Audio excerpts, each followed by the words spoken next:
ate Umar radiyallahu anhu alma ala dunya lama ay ñine sata ka ko sumo ñinde amanda ñinna domoro baliya anin min baliya sumu mandan wadam manna ke fam bali domoro la ke fam bali jiyo la koy suntale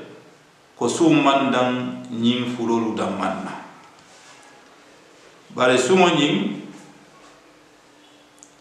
kakafu domoro baliya ni min baliya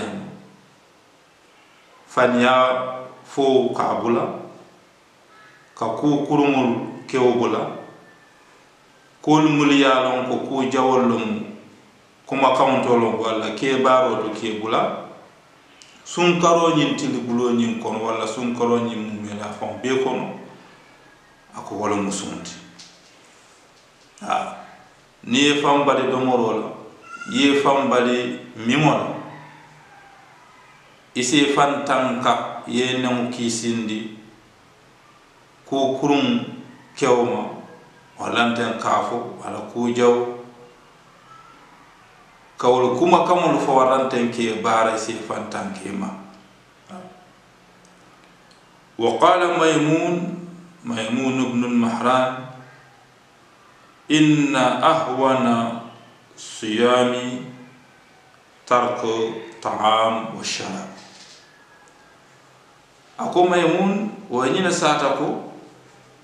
min do yaata suñin kono wala mo ka domoro ni min do bula wala fawmo ku femati sun kono ako sumo min fe yaata kono ma ko mun ko yaata je bari min fe yaata je wala mo domoro baliya ni min baliyati wala fe yaata sun kono we mun yita wala mo ninti ko ni danta wa damman nawto me la sum manta hani bla kanto a telefulol lel feyata sumoñin kono kuul biyele milliyalon ko wolu bulolu wajibiyata sunna yele na ala domor baliya nala min baliya matina yolu bula utuma la sunta na fala fema fendinda badi mo ninnata adabul amto yini hadiso muta an abi hurayra radiyallahu anhu عن رسول الله صلى الله عليه وسلم قال صلوات الخمس والجمعة إلى الجمعة والرمضان إلى الرمضان مكفرات ما بينهن إذا اجتنبت الكبائر ني حديثوني بعد مولو إكافمو يكوكو أبي هريرة المعلى تلا دنيا لام atele ya sata kamuta kila la sallallahu alaihi wasallam ko kila ine banke ka ko salwati lululu tema woni juma salulu fanan tema ka bo juma kata ko juma woni sunkarolu tema ako mukaffiratun junibe kafarole bije wolu temoto jumnugol milliya lon ko be jamfari junube ku balula junube balula be jamfari walla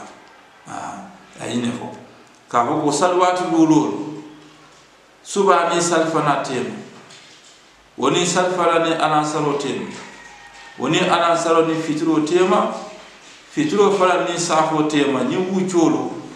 momen dinne yanon ko kantata ni salwatu lulul la keke tilo amonta ko salwato salwatin din sita ni e lota ka sali dron woni wodo tema e folota mi salwala e juni ben dimol mulki je e ke yam fu ma belale wojuni wolu e ka bele bondi atalla se yam fu ma juni wolu bela awa juma salol faram bol nyam ne nyi jumo sali juma kunnala ni wosite pareta dron kata salola itate dunta jamu kono ko jumo sali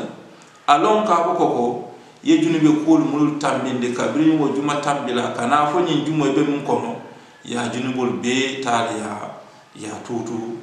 junubol ni muli ya don ko junube ndimol len miti yewul be tutu yele manam ya be bondi kanisa abola nyama sunkar ni sunkar tema ye sunkaro mun sunnan ko manto woni ñinan sunkaro ni itemo ye junubol mulki je ni ñinanta sita ya ngania siti ko ba sunna de alon ka ko ila sam mume junubol ye mul kenan ike yam fu ma mume la bela de na ya tara wo junubol ni lu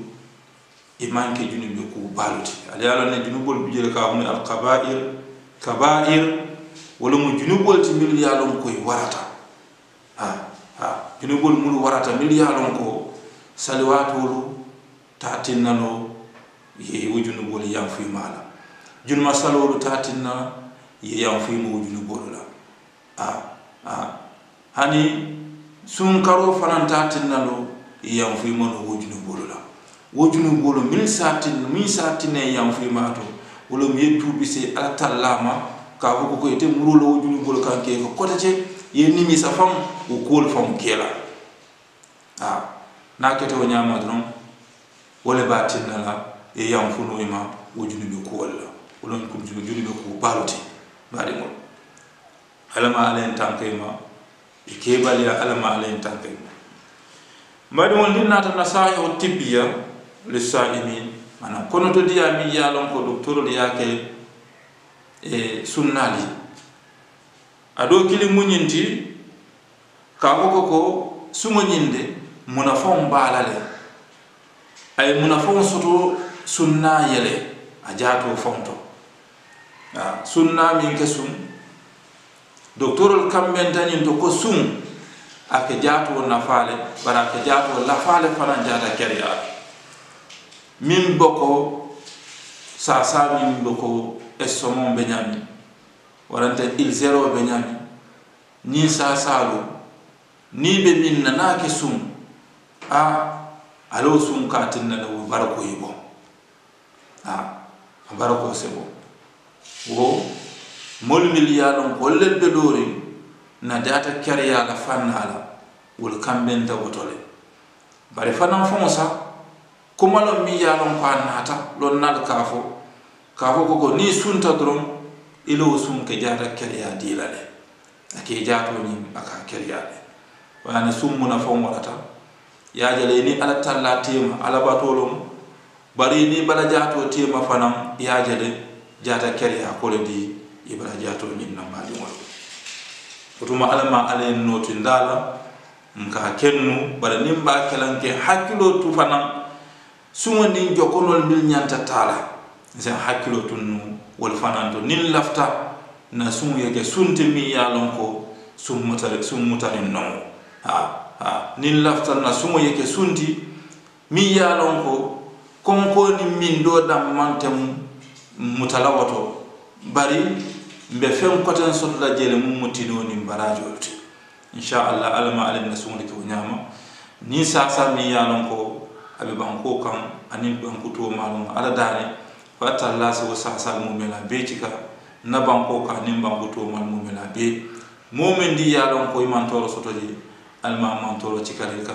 milul mantra am toro nyin kono waranta mon futem ala kana futem ya ala kana dungo man toro kono inshallah mal be kontonna alla lamor nyaani malula AG Pro TV la